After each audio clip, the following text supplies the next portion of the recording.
नमस्कार। आपका अखबार के इस अंक में आपका स्वागत है। मैं हूं प्रदीप सिंह। राष्ट्रीय स्वयंसेवक संघ ने युद्ध की घोषणा कर दी है। द्वंद्व कहां तक पाला जाए, युद्ध कहां तक टाला जाए, ये मंत्र निकलकर आया है पलक्कड़ से। केरल के पलक्कड़ में 3 दिन की आरएसएस की प्रतिनिधि सभा की बैठक हुई। अब आप कहेंगे ये युद्ध की बात, और कहां संघ ने कहा कि युद्ध के लिए तैयार हैं, युद्ध की रणभेरी बजा दी। आप बात का मतलब समझिए। इस पूरी प्रतिनिधि सभा की बैठक से जो बातें निकल कर आई, अंदर क्या हुई मुझे नहीं मालूम, लेकिन जो निकल कर आई है प्रेस कॉन्फ्रेंस में जो प्रचार प्रमुख सुनील आम्बेकर ने कही है, और मैं सिर्फ एक बात पर आज चर्चा करूंगा, और वो है जातिगत जनगणना को लेकर। तो द्वंद्व से निकल चुका है संघ, जातिगत जनगणना होनी चाहिए कि नहीं, और इसको टाला नहीं जा सकता। तो युद्ध को जब टाला नहीं जा सकता तो युद्ध लड़ना पड़ता है। आप कहेंगे ये युद्ध कैसे है, उसकी भी बात बताता हूं, लेकिन पहले जातिगत जनगणना, उसके पीछे की राजनीति है, जो उसके पीछे का लक्ष्य है, उसको समझना पड़ेगा और शुरू से समझना पड़ेगा। जाति की कोई गणना भारत में कभी हुई नहीं। अंग्रेजों ने कराई 1901 में पहली बार, और जाति की गणना नहीं कराई उन्होंने। हम कास्ट सेंसस उसको कहते हैं, वो दरअसल कास्ट सेंसस था नहीं, वो था कास्ट हायरार्की सेंसस, कि जाति व्यवस्था में कौन जाति ऊपर है कौन नीचे है। अंग्रेजों का लक्ष्य क्या था, उनका उद्देश्य क्या था? हिंदुओं को जातियों में बांटना, आपस में लड़ाना। इसके लिए उन्होंने इसको शुरू किया, और उसमें वो काफी हद तक सफल भी रहे। दूसरे देशों से तुलना मत कीजिए। जाति हमारे यहां कोई भी, किसी भी जाति का आप नाम ले लीजिए, वो एक तरह से ऑक्यूपेशनल ग्रुप है।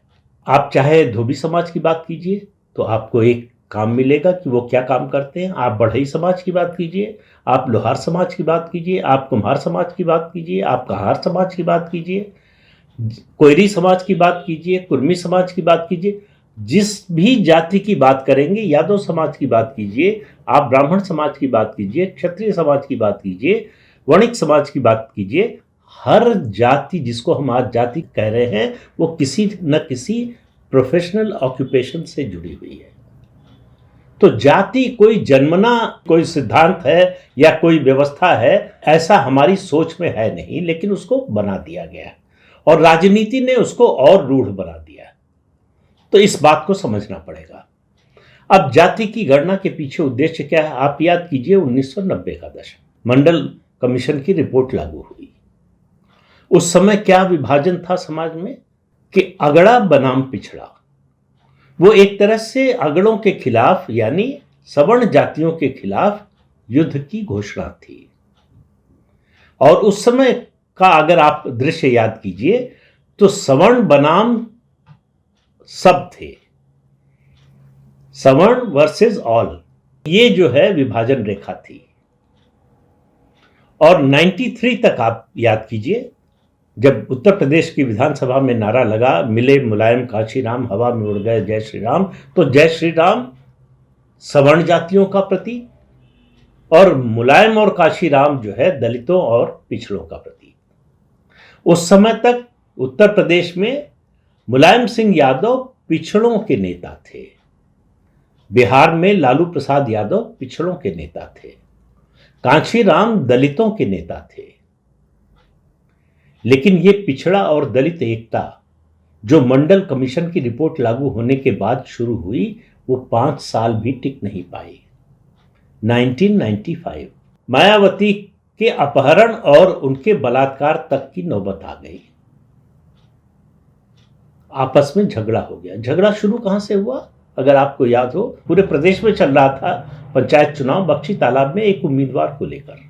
जो बसपा का उम्मीदवार था उसके खिलाफ हिंसा की समाजवादी पार्टी के लोगों ने। वहां से संबंध बिगड़ना शुरू हुआ। तो असली लड़ाई जो है जमीन पर होती है, क्योंकि अगर आप पिछले 34 साल का इतिहास देखें तो समाज में बड़ा परिवर्तन आ चुका है। वो जो प्रभुत्व था सवर्ण जातियों का, खासतौर से ग्रामीण समाज की बात कर रहा हूं, शहरों में उस तरह से नहीं होता डिवीजन, क्योंकि आप शहर में एक ढाबे पर, एक रेस्टोरेंट में, एक होटल में बैठे हैं तो आपको पता नहीं होता कि बगल में जो बैठा है उसकी जाति क्या है। लेकिन गांव में आप कहीं भी है तो आपको पता होता है। तो 95 तक ये चल नहीं पाया। उधर बिहार में आप देखिए तो यादव और कुर्मी साथ चल नहीं पाए, नीतीश कुमार अलग हो गए। 1996 आते आते उत्तर प्रदेश में भी फिर आगे डिवीजन हुआ। मुलायम सिंह यादव और बेनी प्रसाद वर्मा साथ नहीं चल पाए। तो आप इसको समझने की कोशिश कीजिए कि जो मंडल कमीशन से आरक्षण का लाभ मिलना था वो एक दो जातियों तक सीमित हो गया। जो अति पिछड़ी जाति जिनको कहते हैं, इन प्रभावशाली जातियों के अलावा पिछड़ा वर्ग में, वो उसी तरह से उपेक्षित रह गए जैसे पहले थे। तो एक फिलोसोफर हो रूसो, उसने कहा कि समाज में विभाजन नहीं होना चाहिए। समाज में अगर विभाजन होता है तो वो अराजकता को जन्म देता है। लेकिन उसने जो आगे बात कही वो भारत में होने जा रही है। उसने कहा लेकिन अगर विभाजन हो ही, ये नौबत आ जाए कि विभाजन होना है, तो फिर बहुत ज्यादा विभाजन होना चाहिए, जिससे इतने छोटे छोटे गुट बन जाए कि वो आपस में ही लड़कर एक दूसरे को खत्म कर दे। जाति की गणना का जो मुद्दा उठा रहे हैं, दरअसल उसी ओर ले जा रहे हैं। इस विभाजन को और इससे पैदा होने वाली अराजकता को रोकने के लिए ही राष्ट्रीय स्वयंसेवक संघ और भारतीय जनता पार्टी दोनों इस मुद्दे को टालना चाहते थे। इसके खिलाफ थे ऐसा नहीं है, लेकिन इसके समर्थन में थे ऐसा भी नहीं है। तो एक द्वंद्व की स्थिति थी, एक कंफ्यूजन की कह सकते हैं स्थिति थी, या अनिर्णय की स्थिति थी कि क्या हम इसके परिणाम जो होंगे उसके लिए तैयार हैं। वो एक तरह का सामाजिक युद्ध होगा। देश की अर्थव्यवस्था जितनी तेजी से विकास की गति पर चल रही है, जिस तरह से देश में आर्थिक विकास हो रहा है और दूसरे क्षेत्रों में विकास हो रहा है, उसकी गति को ये धीमा कर सकता है। ये चिंता सरकार की थी और समाज में विद्वेष पैदा हो सकता है, विभाजन पैदा हो सकता है, ये चिंता राष्ट्रीय स्वयंसेवक संघ की थी। लेकिन उस द्वंद्व से मुझे लगता है कि पलक्कड़ में जो फैसला हुआ, आरएसएस भी निकल गया है और बीजेपी भी निकल गई है, इसकी भी घोषणा जल्दी ही हो जाएगी। तो आप मानकर चलिए जाति की गणना होगी। संघ के इस बयान के बाद, इस प्रतिक्रिया के बाद, इस फैसले के बाद इसका क्या असर हुआ है जरा आप देखिए, तब आपको समझ में आएगा कि संघ ने कितना बड़ा फैसला लिया है। अगर संघ इस द्वंद्व में फंसा रहता, अनिर्णय की स्थिति में रहता, तो भाजपा के और संघ के जो विरोधी हैं उनका हौसला बुलंद हो जाता। अब इस जाति की गणना के मुद्दे पर सबसे आगे इस समय जो दिखाई दे रहे हैं वो राहुल गांधी है। उनका विरोधाभास देखिए, उनकी विडंबना देखिए। उनकी जाति पूछने पर वो कहते हैं कि ये मेरा अपमान है, लेकिन 140 करोड़ लोगों की जाति पूछना उनके नजर में ये सामाजिक न्याय है। अब इस विरोधाभास को समझने की कोशिश कीजिए कि 140 करोड़ लोगों की जाति पूछेंगे आप, क्योंकि जाति की गणना कैसे होगी अगर जाति नहीं पूछेंगे? तो राहुल गांधी अपनी जाति क्या बताएंगे? तो कांग्रेस का रिएक्शन क्या आया है उसी से आपको समझ में आया। म्याऊं म्याऊं करता हुआ बयान आया है जयराम रमेश का कि संघ कौन होता है इसके बारे में बोलने वाला। संघ दुनिया का सबसे बड़ा एनजीओ है, सबसे बड़ा समाजसेवी संगठन है। संघ का भारत के समाज पर सबसे गहरा प्रभाव है। अगर किसी संगठन का है तो सबसे ज्यादा प्रभाव संघ का है और विभिन्न क्षेत्रों में है। हम केवल उसको राजनीति के ही चश्मे से देखते हैं, भाजपा की नजर से देखते हैं संघ के प्रभाव को, लेकिन संघ का काम जो दूसरे क्षेत्रों में है उसकी उपेक्षा करते हैं। वो चाहे आदिवासी क्षेत्रों में हो, चाहे दलितों के बीच में हो, चाहे शिक्षा के क्षेत्र में हो, या तमाम तरह के उनके जो प्रकल्प हैं उनको आप देखें तो आपको समझ में आएगा कितना बड़ा काम, कितने बड़े पैमाने पर काम संघ कर रहा है। राजनीति उसका एक छोटा सा हिस्सा है, बीजेपी उसका एक छोटा सा हिस्सा है, लेकिन संघ का आकलन करते समय हमारी नजर के सामने सिर्फ बीजेपी होती है। तो इसलिए हम जिस नतीजे पर पहुंचते हैं अक्सर गलत नतीजे पर पहुंचते हैं। तो अब आप देखिए कि क्या हुआ मंडल कमीशन की रिपोर्ट लागू होने के बाद, और जाति की गणना के बाद क्या होगा। जाति की गणना होने के बाद जो अन्य जातियां हैं, दलितों में, पिछड़ों में, वो मांग करेंगी कि भाई आरक्षण का सारा लाभ तो कुछ जातियां हमारे वर्ग की ले गई, हमको क्यों नहीं मिलना चाहिए। तो वो अपने अधिकार की मांग करेंगी, और जिनको लाभ मिल रहा है लगातार पिछले 1950 के बाद से मिल रहा है, वो इसको छोड़ने को तैयार नहीं है। उसका आप अंदाजा लगा लीजिए। उसका प्रमाण है मायावती का बयान और चिराग पासवान का बयान।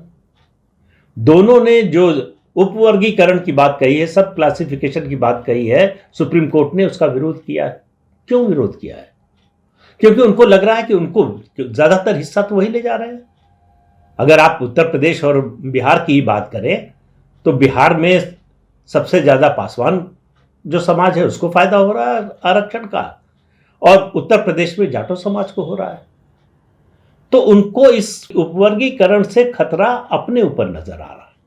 अब आप देखिए उस 1990 और आज की परिस्थिति में एक मौलिक अंतर यह है कि इस आरक्षण के खेल में सवर्ण जातियां कहीं नहीं है, क्योंकि ये आरक्षण इतना ही रहे, बढ़े घटे, उसमें उससे सवर्ण जातियों का कोई लेना देना नहीं है। अब आप अंदाजा लगाइए इसके असर का। बिहार में तो जाति की गणना हो चुकी है।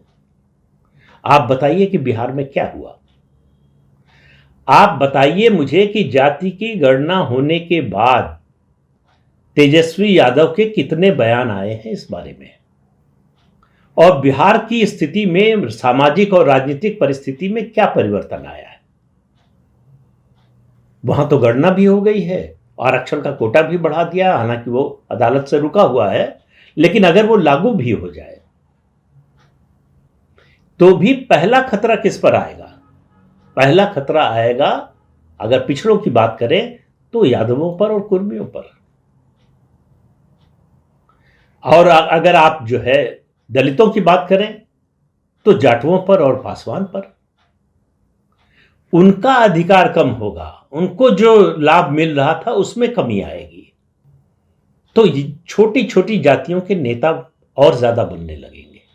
अभी आप देख रहे हैं कि निषाद समाज से नेता है, चाहे राजभर समाज से नेता हैं, चाहे कुर्मी समाज से नेता, अलग अलग संख्या में छोटी छोटी जातियां जो हैं उनके बीच से नेतृत्व उभर रहा है। और एक बात बड़ी अच्छी कही ओम प्रकाश राजभर ने, हालांकि वो उटपटांग बोलने के लिए ही ज्यादा जाने जाते हैं। उन्होंने कहा कि बीजेपी लीडर बनाती है, और समाजवादी पार्टी का अखिलेश यादव का जिक्र करते हुए कहा ये लोडर बनाते हैं। अब इस बात को आप जो है बीजेपी की जो करनी है उस पर टेस्ट करके देखिए, उस पर, उस कसौटी पर कसकर देखिए। कोई पिछड़ा वर्ग की बात करने वाला, सामाजिक न्याय की बात करने वाला, आरक्षण की बात करने वाला कोई भी व्यक्ति, नेता हो या गैर राजनीतिक व्यक्ति हो, क्या ये कह सकता है कि कल्याण सिंह या शिवराज सिंह चौहान या उमा भारती या बाबूलाल गौड़, ऐसे लोग क्या किसी और पार्टी में भाजपा के अलावा मुख्यमंत्री पद तक पहुंच सकते थे? 4 बार मौका मिला मुख्यमंत्री बनाने का समाजवादी पार्टी को, चारों बार बाप बेटे बने यादव समाज से, उसके बाहर का कोई नहीं बना।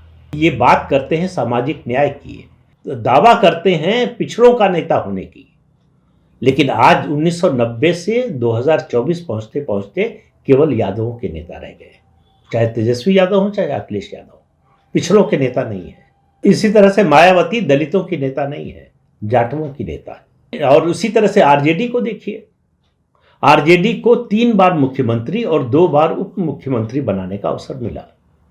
5 बार लालू प्रसाद यादव के परिवार का व्यक्ति बना। लालू प्रसाद बने, उनकी पत्नी राबड़ी देवी बनी, तेजस्वी यादव बने। तो अपनी जाति से बाहर किसी को कोई खास तौर से बड़ा पद देने को आप तैयार नहीं है, और सामाजिक न्याय का दावा करेंगे।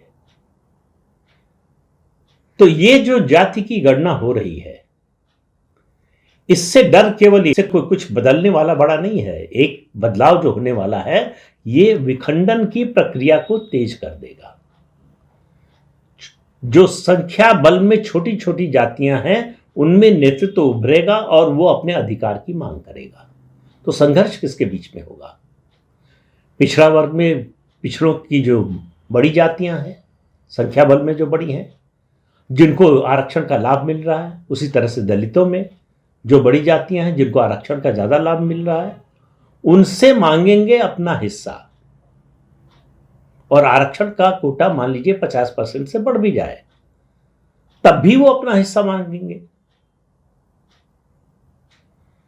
तो ये संघर्ष जो है उन्हीं वर्गों में होने वाला है जिन वर्गों की भलाई के नाम पर यह किया जा रहा है। इसीलिए आप संघ की बात को याद कीजिए।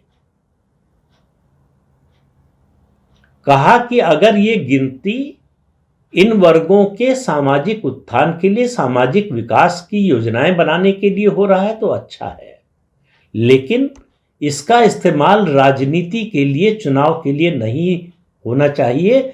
इसके लिए सबको चेतावनी देते हैं। शब्द पर ध्यान दीजिए। चेतावनी देने का मतलब है कि संघ उस संघर्ष के लिए तैयार है। उसने मान लिया है कि अब इसको अवॉइड नहीं किया जा सकता, अब इसको टाला नहीं जा सकता, और युद्ध जब सामने हो तो युद्ध लड़ना पड़ता है। उससे भागने वाले कायर कहलाते हैं। और क्यों ये सब बातें कह रहा है संघ? ऐसा क्या बदल गया है? ऐसी क्या नई चीज हुई है? कोई नई चीज नहीं हुई है। संघ को हिंदू समाज की, सनातन धर्म की, सनातन समाज की जो समायोजन की शक्ति है उस पर भरोसा है। अंग्रेजों ने करके देख लिया तोड़ने की कोशिश, मंडल कमीशन के जरिए तोड़ने की कोशिश हुई, बांटने की कोशिश हुई। आप देखिए 1990 में लग रहा था कि भारतीय जनता पार्टी जैसी पार्टी तो खत्म ही हो जाएगी, कांग्रेस भी जो है हाशिए पर चली जाएगी। दोनों पार्टियां सरवाइव कर रही और उनसे बड़ी कोई पार्टी बन ही नहीं पाई। 34 साल कोई छोटा समय नहीं होता। 34 साल में कोई क्षेत्रीय दल जो है वो राष्ट्रीय दल के रूप में नहीं उभर पाया।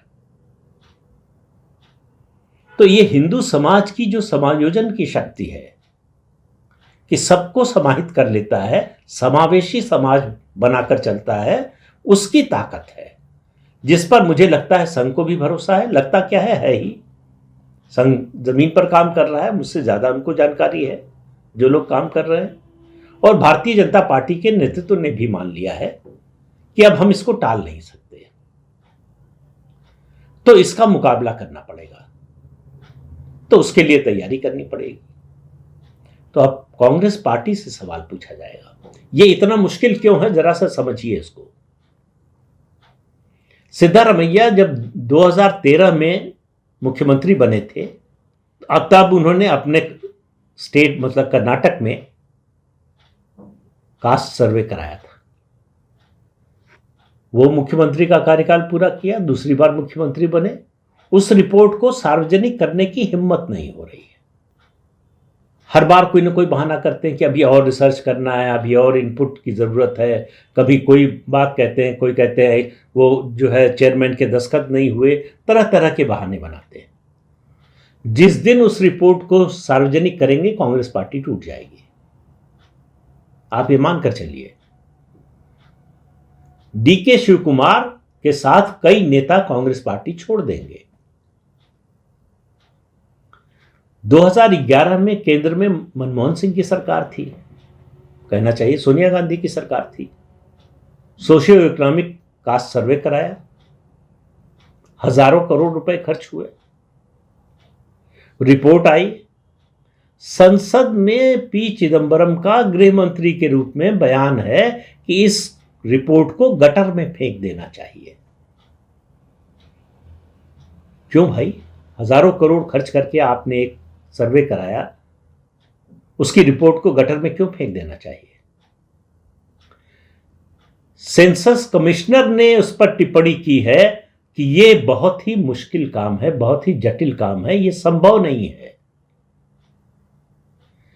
क्योंकि होगा क्या, जब आप जाति की गिनती करने जाएंगे, आप ऑक्यूपेशन के आधार पर जातियों का निर्धारण कैसे करेंगे? फिर ये होगा कि छोटी छोटी, मतलब छोटी जब मैं कह रहा हूं तो संख्या की दृष्टि से कह रहा हूं, उनको किसी और जाति में एडजस्ट करेंगे, तो उसका विरोध होगा।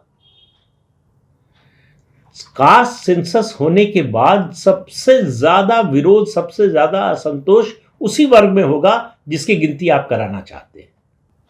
इसीलिए, और ये जो ऑक्यूपेशनल जातियां हैं या कास्ट है या वर्ग है, इनका कोई प्रादेशिक या राष्ट्रीय स्वरूप नहीं है, इसलिए कास्ट सेंसस कराना मुश्किल है। जटिलता वहां है। एक राज्य में ही कुछ इलाकों में कोई जाति जो है किसी और नाम से जानी जाती है, दूसरी किसी और नाम से जानी जाती है। एक राज्य से दूसरे राज्य में जाते हैं तो एक जाति जो है वो ओबीसी में आती है, दूसरी जो है वो जनरल कैटेगरी में आती है। तो इनका समायोजन कैसे करेंगे? इनकी गिनती कैसे करेंगे? इनको आरक्षण देंगे कि नहीं देंगे? और देंगे तो किस आधार पर देंगे? उनकी कैटेगरी कैसे बदल देंगे? जो ओबीसी में है उनको जनरल में नहीं डाल सकते, जो जनरल में है उनको ओबीसी में नहीं डाल सकते।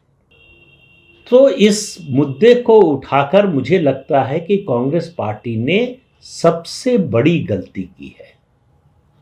राहुल गांधी जो इस मुद्दे को लेकर संसद में उछल रहे थे कि इसी संसद में कास्ट सेंसस पास कराऊंगा, इसी संसद में, इसी हाउस में कास्ट सेंसस पास हुआ, और कास्ट सेंसस हुआ तो कांग्रेस पार्टी इतिहास बन जाए तो कोई आश्चर्य की बात नहीं। क्योंकि पहली बात तो यह है कि कांग्रेस पार्टी का ओबीसी से कभी लेना देना नहीं था। ओबीसी के खिलाफ अगर देश में कोई एक पार्टी की पहचान है तो वो कांग्रेस पार्टी है। ओबीसी आरक्षण का किसी एक पार्टी ने विरोध किया कंसिस्टेंटली, जवाहरलाल नेहरू, इंदिरा गांधी, राजीव गांधी से लेकर अब तक, तो वो है कांग्रेस पार्टी। और वो पार्टी ओबीसी की हितैषी बन जाएगी। वीपी सिंह जिन्होंने मंडल आयोग की सिफारिशें लागू करने का फैसला किया, उनको ओबीसी समाज ने नहीं पूछा। क्यों? क्योंकि उनको मालूम था कि ये उनके दिल की बात नहीं है, ये उनकी पॉलिटिकल स्ट्रेटेजी है। उन्होंने अपने राजनीतिक फायदे के लिए किया है, हमारे समाज के हित के लिए नहीं किया है। इसलिए उनको कोई लाभ नहीं मिला। उनको लगा था कि वो पिछड़ों के मसीहा बन जाएंगे। उसी गलतफहमी से राहुल गांधी गुजर रहे हैं। उनको लग रहा है कि कास्ट सेंसस की बात करेंगे और कास्ट सेंसस हो जाएगा तो हम पिछड़ों और दलितों के मसीहा बन जाएंगे। वो जहां हैं, जिन वर्गों का समर्थन मिल रहा है, मुसलमानों को छोड़कर और किसी का समर्थन नहीं मिलने वाला। तो ये आग से खेलने का काम जो राहुल गांधी ने किया है, उस आग में खुद ही झुलसेंगे। और मैं मानता हूं, वो एक शब्द का असल में आजकल मीडिया में इतना ज़्यादा, सोशल मीडिया, टीवी पर इस्तेमाल होता है कि वो घिस गया है, फिर भी आज इस्तेमाल करना चाहता हूं, और वो है मास्टर स्ट्रोक। ये संघ परिवार का मास्टर स्ट्रोक है कास्ट सेंसस पर रजामंदी देना, कास्ट सेंसस के लिए तैयार होना। कांग्रेस के हाथ से वो मुद्दा चला गया और इसका अनुभव है संघ परिवार को। अयोध्या में जब तक विवादित ढांचा था, तब तक मंदिर आंदोलन में एक ऊर्जा थी, एक उत्साह था। उसके लिए लोग लड़ने मरने को तैयार थे। ढांचा गिरा, लोग एक तरह से शांत हो गए कि लक्ष्य हासिल हो गया। इसीलिए किसी फिलोसोफर ने कहा है, मुझे नाम नहीं याद आ रहा है, कि अगर किसी क्रांति को असफल करना है तो उसका सबसे अच्छा तरीका यह है कि उसको सफल करा दो।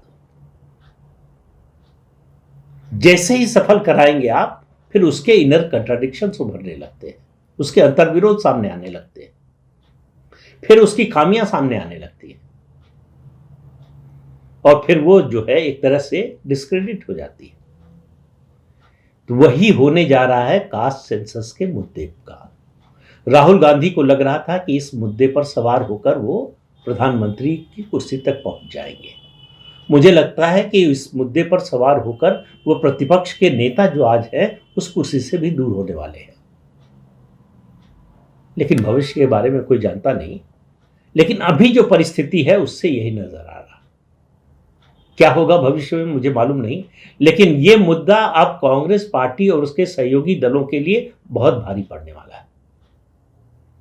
अगर राहुल गांधी और उनके सलाहकारों में थोड़ी भी समझ होती तो वो ये समझते कि हम कर्नाटक में सर्वे करा के भी उसकी रिपोर्ट क्यों नहीं जारी कर पा रहे हैं। हमने 2011 में राष्ट्रीय स्तर पर जो सर्वे कराया उसकी रिपोर्ट क्यों नहीं जारी कर पाए। हमारी अपनी ही सरकार के लोगों ने क्यों उसको जो है कूड़ेदान में, गटर में, नाली में फेंकने की बात कही। और बिहार में ये कास्ट सेंसस हो गया, उसका क्या नतीजा निकला, उससे क्या बदल गया, उससे कांग्रेस पार्टी को कौन सा राजनीतिक लाभ हो गया। अगर बिना सोचे समझे विषय की आपको समझ ना हो और उस विषय पर आप केवल अपने ईगो के कारण अड़े रहे तो वही हश्र होता है जो कांग्रेस पार्टी और राहुल गांधी का होने वाला है आने वाले समय में।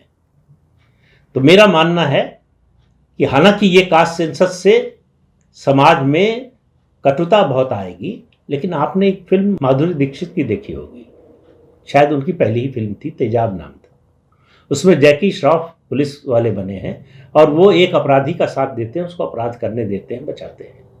कोई पूछता है कि ये आप क्या कर रहे हैं, तो कहते हैं कि इसका तेजाब निकाल दिया। तो कांग्रेस पार्टी के इस मुद्दे का जो तेजाब है उसको निकालने का अवसर संघ परिवार ने दे दिया है। तो अब ये मुद्दा अपनी धार खो देगा। इससे कांग्रेस पार्टी को नुकसान के अलावा कोई फायदा नहीं होने वाला है। संघ परिवार ने, बीजेपी ने इस मुद्दे को हथिया लिया है। राहुल गांधी और उनके साथियों को इस बात की कतई उम्मीद नहीं रही होगी कि संघ परिवार और भाजपा इस तरह से इसके समर्थन में आ जाएंगे। अब वो खिसियानी बिल्ली की तरह सिर्फ उनके पास कहने के लिए एक बात है, देखिए हमारे दबाव में मान गए, उससे ज्यादा कहने के लिए उनके पास कुछ नहीं है। तो आप देखिए आगे आगे क्या होता है। इस अंक में इतना ही, अगले अंक में फिर मिलेंगे किसी नए मुद्दे के साथ। तब तक के लिए अनुमति दीजिए। आपसे अनुरोध है कि ये चैनल देखिए, शेयर कीजिए, लाइक कीजिए और सब्सक्राइब जरूर कीजिए। नमस्कार।